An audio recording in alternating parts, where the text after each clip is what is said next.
Fala pessoal, tudo bem? Hoje a gente vai falar sobre um assunto muito importante, chamado de relação de parentesco, que é um assunto importante não apenas para o direito civil, mas para os vários ramos do direito. Podemos aí ver a importância da relação de parentesco no direito processual, seja um direito processual penal, seja um direito processual trabalhista, um direito processual civil e por aí vai. Quando a gente está falando de relação de parentesco, vamos ver que a lei ela vai definir alguns vínculos que a pessoa tem entre ela e os outros integrantes da família. Então, o vínculo que você tem, por exemplo, entre você e seu pai, você e sua mãe, você e seus tios, seus avós, seus primos, são vínculos definidos pelo Código Civil. Na verdade, a partir do artigo 1591 do Código Civil, ele vai regular as relações de parentesco. É um assunto relativamente pequeno, a gente vai conseguir aqui finalizar em poucos minutos no vídeo, mas, como eu falei para vocês, tem uma grande aplicabilidade prática e uma grande importância também teórica para o direito. Então, esse vínculo, que ele é estabelecido por lei, entre os integrantes da família, pode decorrer de um vínculo natural ou de um vínculo civil. Quando a gente fala do vínculo natural, a gente está falando de um critério sanguíneo. É o vínculo de sangue. Consanguíneo. Quando a gente fala de um vínculo civil, estamos falando de um vínculo jurídico. Vejam bem, pessoal. Tanto o vínculo natural quanto o vínculo civil são relações de parentesco. Ambas estão definidas pela lei, como a gente falou aí no conceito. Mas o natural, ele vai decorrer de um vínculo sanguíneo. Então seja você homem, seja você mulher, você vai ter relação com o seu parceiro e dessa relação você vai ter um descendente, um filho, uma relação de parentesco natural consanguíneo. Também pode decorrer de uma inseminação artificial, desde que o material genético seja de ambos os pais. Quando a gente fala do parentesco civil, estamos falando do parentesco jurídico. Um parentesco que vai existir a partir de uma determinada situação jurídica. Então pensa aí, um vínculo que existe entre o adotante, aquela pessoa que está adotando, e a pessoa que está sendo adotada. Então esse vínculo entre o adotante e o adotado é um vínculo civil. Ô Fábio, e que história é essa aqui, Vínculo socioafetivo, socioafetividade. Recentemente, não tão recentemente, essa discussão já vem de algum tempo, nós temos um vínculo também civil, só que esse vínculo ele vai decorrer das relações de afeto. Lembrando que um dos princípios do Código Civil, um dos princípios do direito de família, é a afetividade. Talvez a afetividade ela seja mais importante do que esse vínculo natural, do que esse vínculo consanguíneo. Uma afetividade. A família ela está ali para ela ter uma finalidade de buscar a felicidade. Então, nos relacionamos frequentemente com quem nós temos uma relação maior, uma relação de afeto. Então, por isso, já uma construção jurisprudencial e já uma construção doutrinária de que o vínculo socioafetivo também é uma relação de parentesco. Se a gente olhar o artigo 1593, ele meio que deixa uma brecha para a gente também prever outros tipos de parentesco. Então a gente poderia encaixar aí o parentesco por socioafetividade nesse artigo 1593, sendo, por que não, um parentesco até civil. Aí o que está prevendo mais ou menos aí, os enunciados 256 e 314 do Conselho de Justiça Federal. Esses enunciados, eles estabelecem algumas relações de vínculo de socioafetividade. Então imagina que você... O problema agora é só procurar o pagador. Imagina que você está aqui, Você é casado e a sua esposa tem um filho. Se você é casado e a sua esposa tem um filho, vai se criar uma relação entre você e o filho daquela pessoa. E daqui a pouquinho a gente vai falar que essa relação é uma relação de afinidade. Mas imagine que você criou um vínculo afetivo tão grande, mas tão grande, que você passava a chamar essa criança como filho. essa criança chamava como pai. Então veja que esse vínculo de socioafetividade, ele pode gerar, inclusive, um dever, um direito de você visitar aquela pessoa. Então imagine que depois, essa relação aqui entre os dois é uma relação que foi quebrada, dissolveu o casamento, a união estável, e você quer ter direito a visitar aquela pessoa que, em tese, não teria parentesco com você. Então, a construção doutrinária e jurisprudencial entende que há uma relação de afeto entre os dois e que pode gerar, sim, um direito a uma guarda. Não estou dizendo aqui que vai... direito a uma visita, perdão. Não estou dizendo aqui que vai afastar o parentesco natural que essa pessoa tem com o pai dele. Não, ambos irão coexistir. Vamos falar então aqui desse parentesco natural. Esse parentesco natural que a gente falou, ele decorre do sangue. E como ele decorre do sangue, durante muito tempo, no direito civil, no direito brasileiro como um todo, né, também no direito constitucional, mas especialmente no direito civil, era o vínculo mais forte que se tinha, o vínculo consanguíneo. Mas como o direito ele foi evoluindo e foram sendo observadas outras formas de constituição de família, e muitas vezes nem só o vínculo sanguíneo é importante. Então, a gente pode observar a importância do parentesco civil.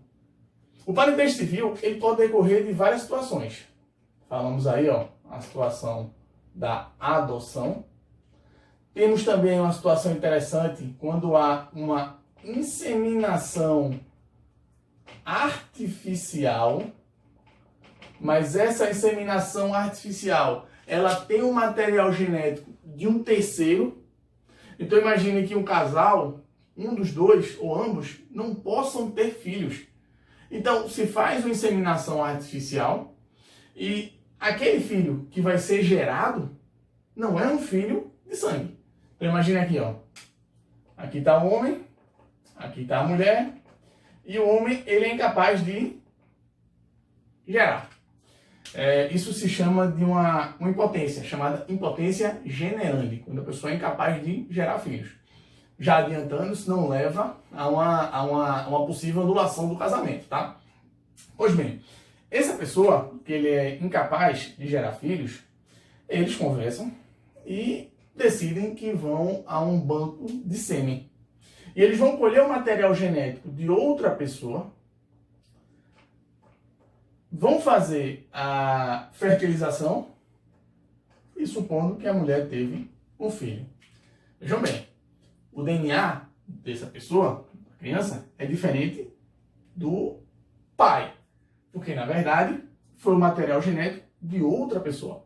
Mas isso aqui, essa inseminação artificial, que se chama de inseminação artificial heteróloga, ela gera um parentesco civil entre esta pessoa e o filho. Então ele será pai para todos os efeitos. Então, o parentesco natural ou um parentesco civil, uma vez estabelecido, lembrando aí esse caso da socioafetividade que tem algumas diferenças, uma vez estabelecido, não há diferença.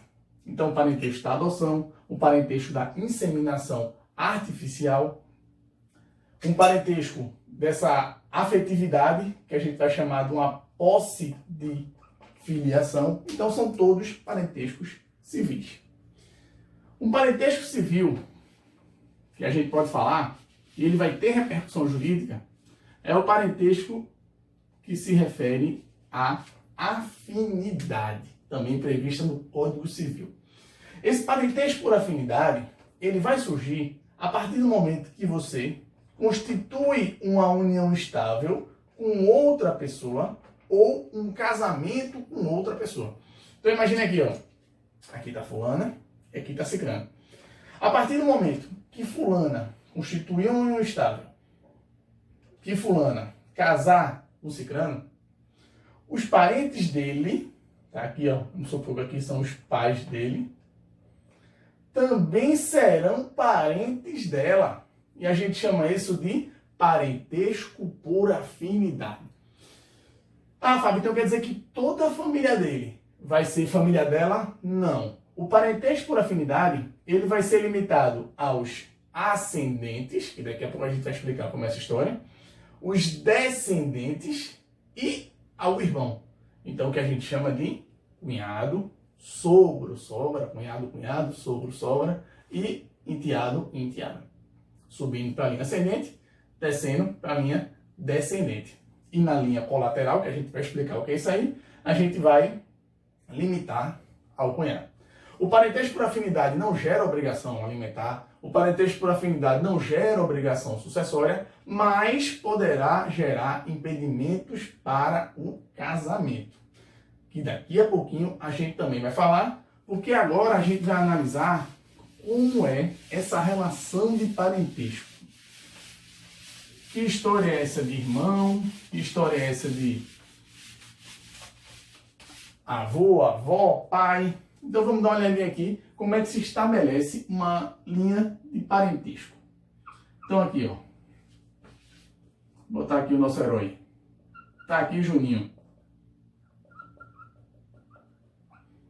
Juninho, ele vai ter um parentesco em linha reta.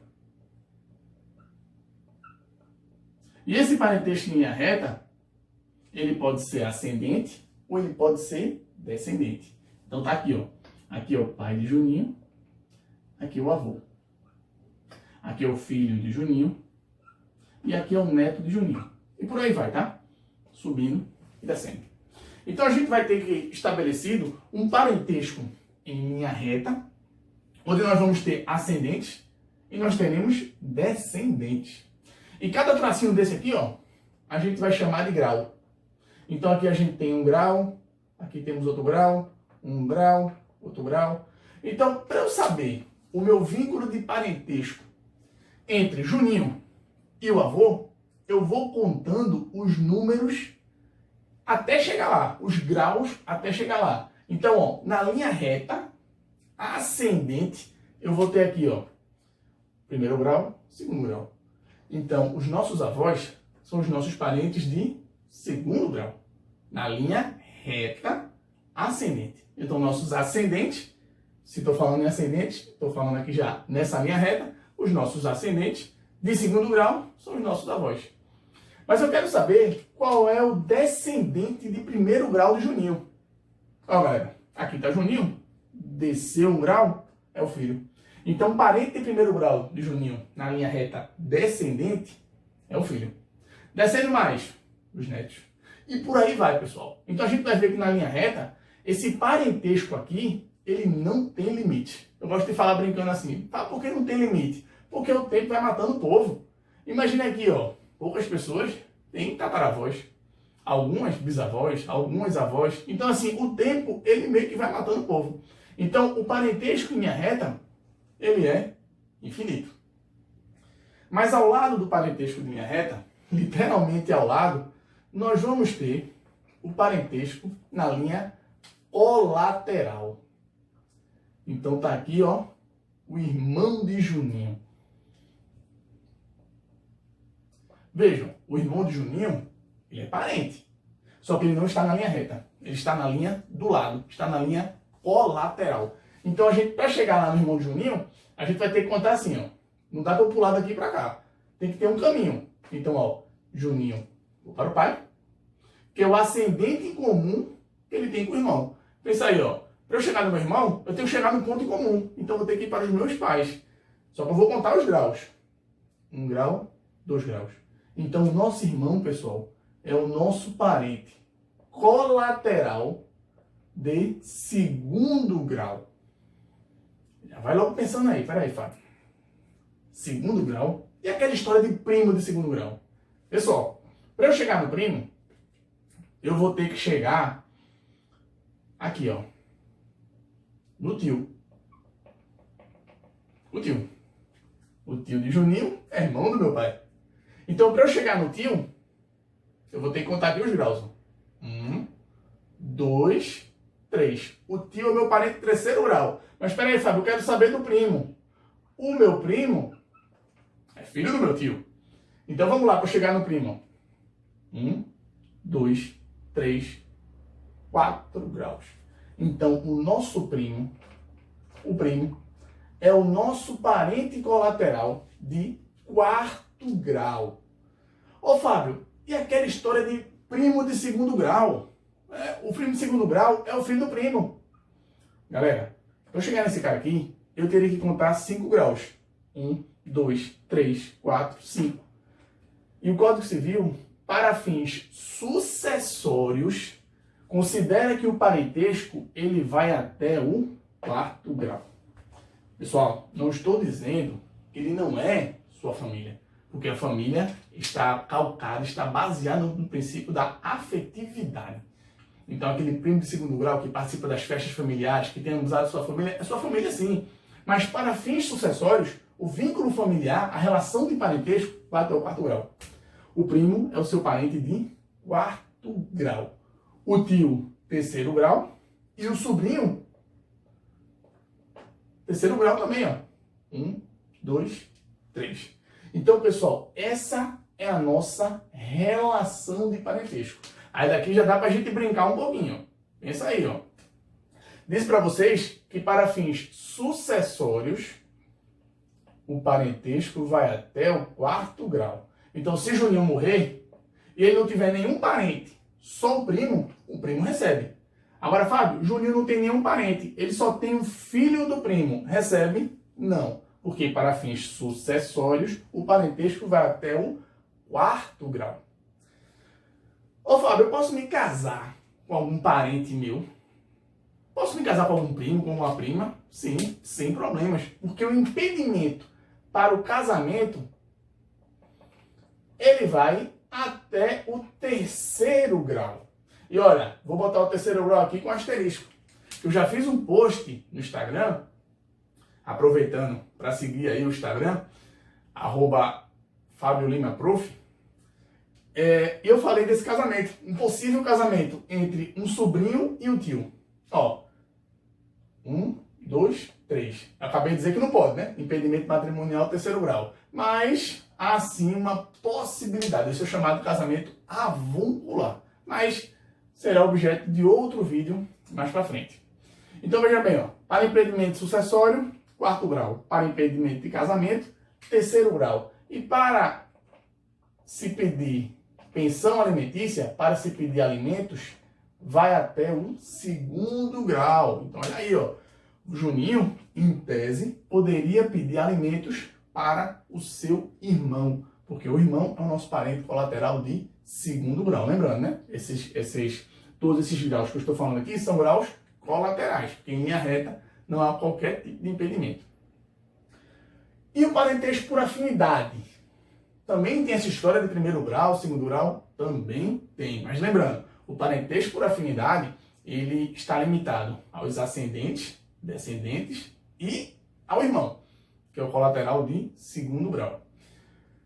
O parentesco que você tem com sua sogra ou com seu sogro, para fins de casamento, ele é indissolúvel. Por isso você fala brincando, né? A sogra para sempre, porque você nunca poderá se casar com a sua ex-sogra ou com o seu ex-sogro. Ou fala, posso me casar com meu ex-cunhado ou com minha ex-cunhada? Pode, sem qualquer tipo de problema. Porque esse vínculo em relação ao cunhado, ele desaparece quando acaba o casamento ou a união estável. Agora, em relação ao sogro e à sogra, fica lá sim o impedimento matrimonial. E só para a gente fechar aqui, só para a gente terminar o assunto, poderia perguntar, Fábio, cadê o cônjuge aí na relação de parentesco? Cadê a esposa, cadê o esposo, cadê o marido, cadê a mulher? Pessoal, eles não entram aqui porque os cônjuges não são parentes. Tá, e o que é que os cônjuges são? O status é esse, cônjuge. Cônjuge não são parentes. Bem, pessoal, por hoje é só um assunto relativamente curto, tá? Mas é um assunto que frequentemente a gente vai voltar a falar, porque é um assunto muito utilizado, tanto na teoria quanto na prática. Beleza? Valeu, pessoal. Forte abraço.